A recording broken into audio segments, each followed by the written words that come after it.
Suresh will take the videos posted here are for educational purpose only and none of you should attempt to watch it and we will never take any responsibility for it. நண்பா எல்லாம் எப்படி இருக்கீங்க? நம்ம தோட்டத்தில் இருக்கக்கூடிய மரவள்ளி கிழங்கு அறுவடைக்கு தயாராக இருக்கக்கூடிய சூழ்நிலையில் ஒரு டெக்னிக்கல் ஃபால்ட் நடந்துருச்சு. ஸோ அந்த ஃபால்ட்டை எப்படி சரி பண்ணலாம் அப்படின்றத இந்த வீடியோவில் பார்க்க போகிறோம். அதாவது ஒன்றும் இல்லை நண்பா. திஸ் வீடியோ ஸ்பான்சர்ட் பை பைமோட். நாம் ரெகுலராக பயன்படுத்தக்கூடிய அனைத்து விதமான வீட்டு உபயோகப் பொருட்களையும் வீட்டில் இருந்தபடியாக வாங்கிக்கலாம், எந்தவித கூடுதல் கட்டணமும் இல்லாமல். இந்த ஆப் நம்ம ப்ளே ஸ்டோரில் அவைலபிளாக இருக்குது, ட்ரை பண்ணி பாருங்கள். லிங்க் கீழே டிஸ்கிரிப்ஷனில் கொடுத்துருக்கேன். ஆல்ரெடி போட்டிருக்கக்கூடிய நம்ம தோட்டத்தில் இருக்கக்கூடிய ட்ரிப் பைப்பு வெடிச்சிருக்கு. அதாவது இந்த நார்மல் ட்ரிப் பைப்புன்னு சொல்ல முடியாது, இது வந்துட்டு பேப்பர் ஹோஸ்னு சொல்லக்கூடிய ஹோஸு. இந்த ஹோஸ் பார்த்திங்க அப்படின்னா நல்லாயிருக்கும் அப்படின்ற மாதிரி தான் நிறைய பேர் சொல்லியிருந்தாங்க. உங்களுக்கு பார்க்கும்போது தெரியும், நான் கையை வச்சு உரிச்சிட்டு போக எப்படி உறிஞ்சிட்டு போகுதுன்றது. நல்லாயிருக்குன்னு சொல்லக்கூடிய ஹோஸு, அதாவது 2 வருஷத்துக்கு வரும்பா நல்லாயிருக்கும் அப்படின்ற மாதிரி சொன்னாங்க. நமக்கு 2 வருஷத்துக்கு வந்தாவே இதோட பிறவி பலன் அடைஞ்சிருச்சு அப்படின்னு நினச்சிட்டு போட்ட ஹோஸு. பட் இது என்ன நடந்தது அப்படின்றத அடுத்ததாக வரக்கூடிய வீடியோஸில் இதை டீட்டெயிலாக சொல்கிறேன். ஸோ இதுக்கான சொல்யூஷனை வந்துட்டு கொடுக்குற விதத்தில், அதாவது மரவள்ளி கிழங்கு தயாராக இருக்கக்கூடிய இந்த சூழ்நிலையில் மரவள்ளி கிழங்குக்கு தண்ணி பாய்ச்சணும். ஸோ அதுக்காக பார்த்திங்க அப்படின்னா மானியத்தில் கொடுக்கக்கூடிய 2.5 இன்ச்சு இந்த கருப்பு ஹோஸை தான் பயன்படுத்தியிருக்கோம். ஸோ இது எப்படியெல்லாம் லிங்க் பண்ணியிருக்கோம் அப்படின்றத பார்த்துருவோம். அதாவது இதுக்கு லிங்க் பண்ணுறதுக்குன்னு சொல்லிட்டு எக்ஸ்ட்ரா அட்டாச்மெண்ட்டெல்லாம் இருக்குது. நம்ம பகுதியில் எதுக்காக வாங்க போகணும் அப்படின்னா இதுக்குன்னு சொல்லிட்டு டைம் எடுக்கும். அதே நேரத்தில் அந்த பகுதியில் அது கிடைக்காது. ஸோ இருக்கக்கூடிய பொருளை வச்சு எப்படி மேனேஜ் பண்ணலாம் அப்படின்ற மாதிரி பார்ப்போம்.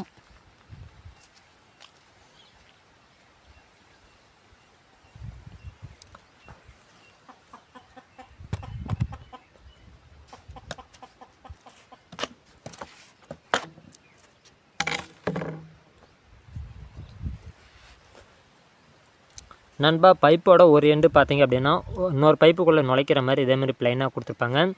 ஒவ்வொரு பிராண்டை பொறுத்தும் பார்த்திங்கன்னா அந்த லாக் வந்துட்டு ஒவ்வொரு மாதிரி கொடுத்துருப்பாங்க. இந்த பிராண்டுக்கு இப்படி இருக்குது. ஒரு சில பிராண்டோட லாக்கு ஒரு சில பிராண்டுக்கு உட்காராது. அதே நேரத்தில் அந்த முகப்பு பகுதி சிலது பெருசாகவும் சின்னதாகவும் இருக்கும். ஸோ அது வந்துட்டு பிராண்டை பொறுத்து மாறும். இது வந்துட்டு 2.5 இன்ச்சு பைப்பு. இந்த 2.5 இன்ச்சு பைப்புக்கு 2.5 இன்ச்சு பிவிசி எடுத்துக்கிட்டேன். இதுக்குள்ளே வந்துட்டு சொருவறதுக்காக ஒரு கப்ளிங் அமைப்பு உருவாக்க லேசாக அனல் போட்டுக்கோங்க.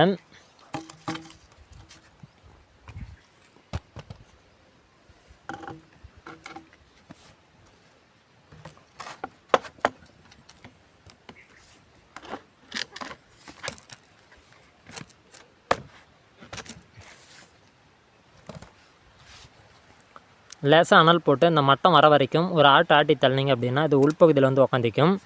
இது வந்துட்டு டெம்பரரி யூஸ் பண்ணுற இடத்துல பிரச்சனை கிடையாது. நீங்கள் இந்த இடத்துல பர்மனெண்ட்டாக யூஸ் பண்ணுறீங்க, குறைஞ்சபட்சம் 10 நாள் இருக்க போகுது, ஒரு மாதம் இருக்க போகுது அப்படின்ற மாதிரி ஃபீல் ஆகுது அப்படின்ற பட்சத்தில் நீங்கள் இது முன்பகுதியில், அதாவது இந்த இடத்துல இல்லை, இந்த கப்ளிங்கோட முன்பகுதி, இந்த பைப் உள்ளார போகக்கூடிய இந்த கப்ளிங்கில் இந்த இடத்துல ஸ்க்ரூ பண்ணுறீங்க அப்படின்ற நேரத்தில் பைப் உங்களுக்கு லூஸ் ஆகாது. இந்த இடத்துல உள்பகுதியில் பண்ணாதீங்க. இந்த கப்ளிங், அதாவது இந்த கருப்போஸ் முடியக்கூடிய எண்டு பகுதியில் நீங்கள் ஸ்க்ரூ பண்ணுற பட்சத்தில் உங்களுக்கு பைப் மூவ் ஆகாமல் நல்லா செக்யூராக இருக்கும். முன்பகுதியில் நீங்கள் ஸ்க்ரூ பண்ணுறீங்க அப்படின்ற பட்சத்தில் வாட்டர் லீக் இருக்கும். ஸோ அந்த மாதிரி பண்ணாதீங்க. தெரியல பட்சத்தில் செய்யாமல் விட்டால் கூட தப்பு கிடையாது, செஞ்சும் தப்பு பண்ணிக்காதீங்க. அதோட அடுத்த எண்டை பார்க்கும்போது உங்களுக்கு லாக் ஆகிறத போல் ஒரு அமைப்பு கொடுத்துருப்பாங்க. இப்போ இந்த எண்டை தான் நம்ம வந்துட்டு அங்கே பிவிசி பைப்பில் சொருவிருக்கோம். அந்த எண்டை இந்த பகுதியில் சொருவும் போது உங்களுக்கு இந்த கிளிப்பு படியுது, அதாவது சுகராக படியுது அப்படின்ற பட்சத்தில் உங்களுக்கு லாக் இதே போல் உட்காரும்.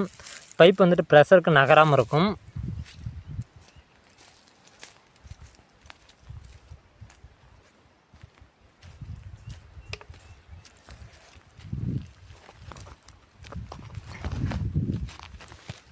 அதே போல் மடங்கக்கூடிய பகுதி, இப்போ நம்ம தொடர்ச்சியான லூப்பை பார்த்தாச்சு. அடுத்ததாக மடங்கக்கூடிய பகுதியில் நமக்கு பெண்டு இதெல்லாம் சொருவணும். இதுக்கான பெண்டு அட்டாச்மெண்ட்டு எல்லாமே பார்த்திங்கன்னா இந்த மானி ஹோஸ்க்குன்னே சொல்லிட்டு ஒரு ப்ராடக்ட்லாம் மார்க்கெட்டில் இருக்குது. ஸோ அது உங்கள்கிட்ட இருக்குன்ற பட்சத்தில் வேலை சுலபமாக முடிஞ்சிடும். ஏன்னா நீங்கள் அப்படி வச்சு லாக் பண்ணிவிட்டு திரும்ப அவுட்புட்டாக எடுத்துக்கலாம், அது பிரச்சனை கிடையாது. ஒரு வேளை இல்லை இதுக்காக நான் வெளியில் போகணும், இதுக்கான பொருள் கிடைக்கல அப்படின்ற பட்சத்தில் நார்மலாக இருக்கக்கூடிய பிவிசி பைப், அதாவது 2.5 பிவிசி பைப்பை நான் வந்துட்டு பாருங்கள், இப்போ இந்த பகுதி வந்துட்டு கப்ளிங்கோடு இருக்குது. ஒரு துண்டு பைப் பார்த்திங்க எக்ஸ்ட்ரா கொடுத்துருக்கேன். இந்த துண்டு பைப்பை வச்சுட்டு என்ன பண்ண போகிறோம் அப்படின்னா, இது எல்லா பைப்லையுமே பைப்போட உள்பகுதியில் ரப்பர் ஓரிங் ஒன்று கொடுத்துருப்பாங்க. அதுதான் வாட்டர் லீக்கை அரெஸ்ட் பண்ணக்கூடியது. இப்போ நீங்கள் இப்படி பைப்பு உள்பகுதியில் வச்சு இப்படி ஆட்டுறது மூலிமா அந்த ஓரிங்கில் போய்ட்டு லாக் ஆகிடும்.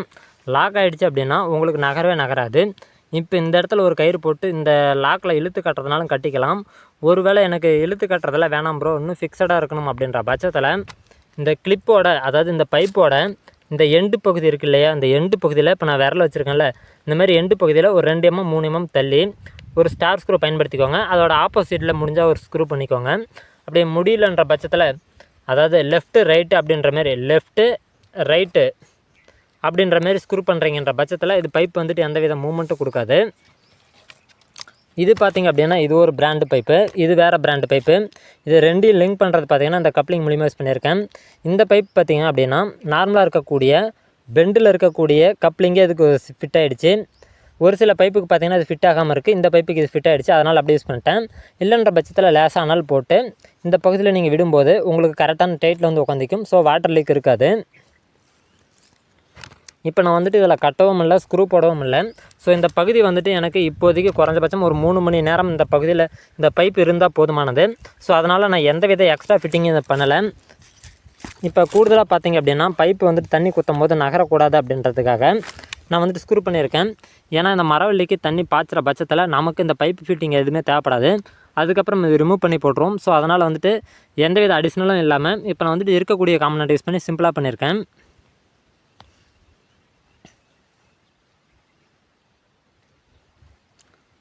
அடுத்ததாக பார்த்திங்கன்னா வரக்கூடிய வீடியோஸில்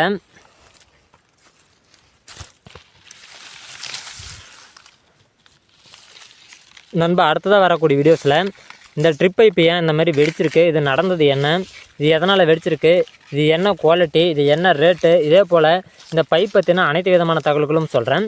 இது எதுக்காக அப்படின்னா இது வந்துட்டு ஃப்யூச்சரில் இந்த தப்பை நீங்கள் பண்ணாமல் இருந்தீங்கன்னா உங்களுக்கு ஏற்படக்கூடிய இழப்பை தவிர்க்க முடியும் அப்படின்றதுக்காக. ஸோ இந்த பதிவு ரொம்பவே பயனுள்ளதாக இருக்கும் நான் நம்புகிறேன். நண்பா, இப்போ இந்த தண்ணிக்கான அவுட்புட்டை பார்த்துருவோம். நார்மல் பைப்லேருந்து எப்படி லைன் போகுதோ அப்படியே போகிறேன் பார்த்துக்கோங்க. எங்கேயாவது ஏதாவது ஃபால்ட் நடந்திருக்கு அப்படின்னா அதை உங்களுக்கு நான் எக்ஸ்பிளைன் பண்ணுறேன்.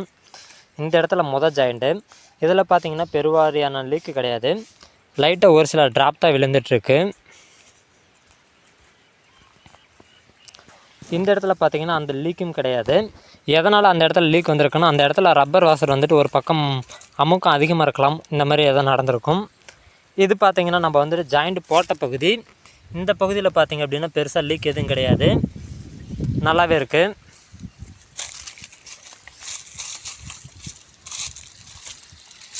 இதோடு வந்தது எல்லாமே ரோஸ் கலர் பைப்பு. அதாவது இந்த லாக் வந்துட்டு ரோஸ் கலராக வந்த லாக்கு. இதுக்கப்புறம் வேறு பிராண்டு. இந்த லாக் வந்துட்டு அது கூட மேட்ச் ஆகாது. இந்த லாக் வந்துட்டு இந்த பகுதி இந்த இடத்துல லாக் ஆகாமல் இருக்கும். ஸோ அதனால் பார்த்திங்கன்னா கொஞ்சம் போது தண்ணி லீக் ஆகுது, ஒரு அரைஞ்சி தண்ணிக்கு. அது ஒன்றும் பிரச்சனை இல்லை. ஏன்னு கேட்டிங்கன்னா இந்த இடமும் மறுபடியும் தண்ணி கட்டக்கூடிய இடம் தான். ஸோ அதனால் பிரச்சனை இல்லை. லாக்கு சரியாக டைட்டு ஆகாதனால தண்ணி வந்து ஊனும் போது ஆட்டோமேட்டிக்காக பைப் லேசாக மூவ்மெண்ட் கொடுத்துருச்சு.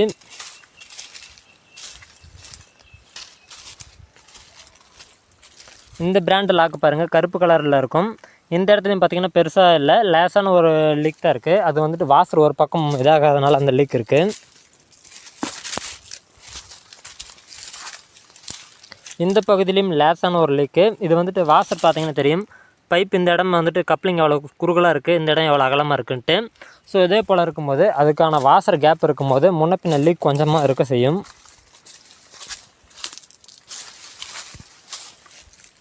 இப்போ அடுத்ததாக பார்க்கும்போது இது வந்துட்டு 2.5 டெலிவரி. இந்த 2.5 டெலிவரியிலேருந்து நமக்கு 3 இன்ச்சு பைப்பு கனெக்ட் பண்ணணும்.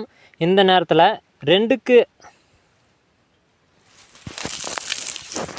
அதாவது இங்கே பார்த்திங்கன்னா 2.5 டெலிவரி, இதிலேருந்து பார்த்திங்கன்னா நமக்கு 3 இன்ச்சு பைப்பு கூட கனெக்ட் பண்ணணும். ஸோ இதுக்கு பார்த்திங்க அப்படின்னா 3க்கு 2.5 அப்படிங்கிற ரெடியூசர் வேணும். அதாவது 2.5க்கு 3, 3க்கு 2.5 அப்படின்னா சொல்லலாம். அந்த ரெடியூசர் தேவைப்படுது. அந்த ரெடியூசர் என்கிட்ட இல்லைன்ற பட்சத்தில் 3க்கும் 2.5க்கும் கனெக்ட் பண்ணுறதுக்காக, அதாவது 3 இன்ச்சு டு 2 இன்ச்சு வரக்கூடிய ஒரு ரெடியூசர் வச்சுருக்கேன். இது பார்த்திங்கன்னா 2 to 2.5 ரெடியூசர் வச்சுருக்கேன். 2.5லேருந்து ஒரு பிட்டு பைப்பு கொண்டு வந்து இந்த கருப்போஸில் கொடுத்துட்றேன். இப்போ நான் எடிட் பண்ணுற வீடியோ வந்துட்டு இது எடிட் பண்ணாமல் உங்களுக்கு கொடுக்குறேன். ஏன்னா நான் வந்துட்டு ஏதாவது இடையில ஸ்கிப் பண்ணியிருப்பேன் அப்படின்ற மாதிரி ஃபீல் ஆகும். அதனால் நான் எந்த ஒரு இதுவும் எடிட் பண்ணலை இப்போதைக்கு கொடுக்கக்கூடியதை. இதில் வந்துட்டு கனெக்ட் பண்ணுறதுக்காக பேஸ்ட்டே போடாமல் இந்த இதில் இருக்கக்கூடிய பகுதியில் எந்த வித பேஸ்ட்டுமே அப்ளை பண்ணலை. நார்மலாக வந்துட்டு ஒரு டைட் பண்ணி சுற்றியில் ஒரு தட்டுனா உங்களுக்கு இந்த டைட் வந்து உட்காந்துக்கும். ஸோ இதில் பார்த்திங்கன்னா பெருசாக லீக் எதுவும் கிடையாது. இது பார்த்திங்கன்னா லேசான ஒரு வாட்டர் லீக் தான் இருக்குது. இதை நான் வந்துட்டு டெம்பரரியாக அதிங்கிருக்கேன். இப்போ இந்த பைப் லைன் வந்துட்டு கிராஸில் குறுக்கு பகுதியில் மடைக்க போகிறதுக்காக அதிங்கிருக்கேன். ஒருவேளை பாஞ்சிருச்சு அப்படின்னா அந்த ஸ்டெப்பை வந்துட்டு நான் ரிமூவ் பண்ணிகிட்டே போயிடுவேன். இப்போ உதாரணத்துக்கு இதில் இருக்கக்கூடிய கப்ளிங்கில் இந்த பகுதியை நான் ரிமூவ் பண்ணிட்டேன். 2 ஆட்டை இது வந்துட்டு இந்த கப்ளிங்கை ஃபுல்லாலாம் தள்ளலை, சும்மா அப்படியே ஒட்ட வச்சுருக்கேன். 2 தட்டி இதை நான் நவுத்திட்டேன்னா நவுந்துக்கும், 2 தட்டுன்னு ஒரு ஆட்டி தூக்கினா நவுந்துடும். ஸோ அப்படி நகர்ற பட்சத்தில் இதை நான் அந்த இதில் 3 சாரி போட்டிருக்கேன், அதாவது 3 இன்ச் பைப்பு 3 போட்டிருக்கேன். இது பாஞ்சிருச்சு அப்படின்ற பட்சத்தில் இந்த குறுக்கு பைப்பு, அதாவது இந்த கருப்பு எதுவும் நகர்த்த தேவையில்ல. இப்போ இது உதாரணத்துக்கு ரைட்டுன்னு வச்சுக்கோங்க, லெஃப்ட் சைடு இதை நான் அப்படியே மாற்றும் போது இந்த கப்ளிங் வந்துட்டு நான் ஸ்ட்ரைட் அப்படியே இழுத்துட்டு போயிடுவேன். இழுத்துட்டு போகும்போது அந்தாண்ட பிளைன் பகுதி இருக்கும். இந்த பைப்பு நான் வந்துட்டு ஆட்டி கழட்டக்கூடிய வகையில் தான் வச்சுருக்கேன். ஸோ இதை கழட்டிட்டு இந்த 3 இன்ச் பைப்பு, அதாவது இந்த பெரிய பைப்பில் இருக்கக்கூடிய பிளைன் பகுதியை டேரெக்டாக அந்த எல்போவில் சொருவிடுவேன். சொருவும் போது உங்களுக்கு ஆட்டோமேட்டிக்காக வந்துடும். அடுத்த இதுங்கும் போது இந்த ஒரு பைப்பை ரிமூவ் பண்ணிவிட்டு இங்கே இருக்கக்கூடிய ஃபிட்டிங்கை அப்படியே அடுத்த பைப்பில் சொருவிடுவேன். இதனால் நமக்கு நடக்கக்கூடிய டைம் எல்லாமே குறையும். இப்போ இந்த 3 இன்ச் பைப்புக்கான அவுட்புட்டை பார்த்துருவோம். பைப்பு பார்க்கும்போதே தெரியும் உங்களுக்கு, கப்ளிங் எல்லாமே அப்படியே ஒட்ட வச்சுக்கிட்டு தான் இருப்பேன். இதை நான் அமுக்கி சொருவி இருக்க மாட்டேன், ஏன்னா நமக்கு பெருசாக லோடு கிடையாது. இந்த கப்ளிங் பாருங்கள், சரியாக நெருங்காததுனால லேசாக லீக் இருக்குது. அதை உங்களுக்கு பார்த்தா தெரியும் எந்த அளவுக்கு இதுனா, அந்த அளவுக்கு பாருங்கள் பைப்பே சரியாக ஒட்டாமல் இருக்குது. அது குச்சி வந்துட்டு கொஞ்சம் கிராஸில் இருக்கிறதுனால அந்த இடம் தட்டினதுனால கொஞ்சம் வளைவு கொடுத்துருச்சு. இப்போ பார்த்திங்க அப்படின்னா இதோட அவுட்புட்டை காட்டுறேன்.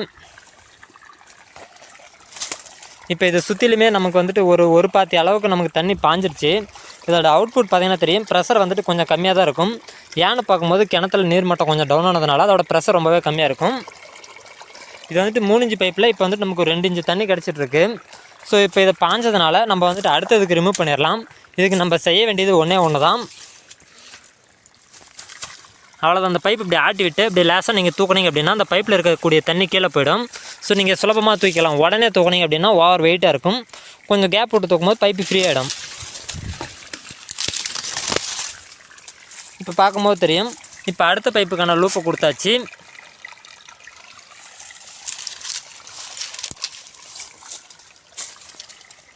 அது கிழங்கிட்ட வேறுகிட்ட தண்ணி குத்துறதுனால ஒன்றும் பிரச்சனை இல்லை.